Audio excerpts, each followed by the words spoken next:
ప్రపంచంలోని అతిపెద్ద జలపాతాల్లో ఒకటైన నయాగరా వాటర్ ఫాల్ గడ్డకట్టింది. జనవరి, ఫిబ్రవరి నెలల్లో ఉష్ణోగ్రతలు గడ్డకట్టే స్థాయి కంటే తక్కువకు పడిపోతాయి.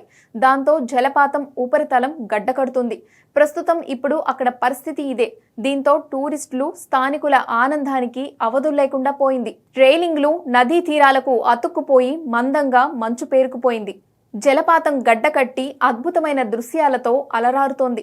నయాగరా నది అంచుల దగ్గర పాక్షికంగా గడ్డకట్టినట్లు కనిపిస్తోంది. తీవ్రమైన చలి ఉన్నప్పటికీ లక్షలాది లీటర్ల నీరు జలపాతంపై ప్రవహిస్తోంది.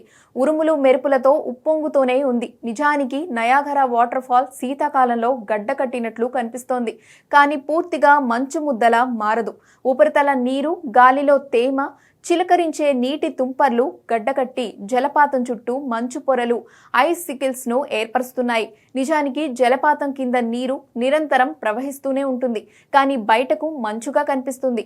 ఈ వింటర్ వండర్ ను చూసి నెటిజన్లు ప్రశంసలు కురిపిస్తున్నారు. స్థానికులు, సందర్శకులు ఈ దృశ్యాన్ని మరో ప్రపంచంగా అభివర్ణించారు.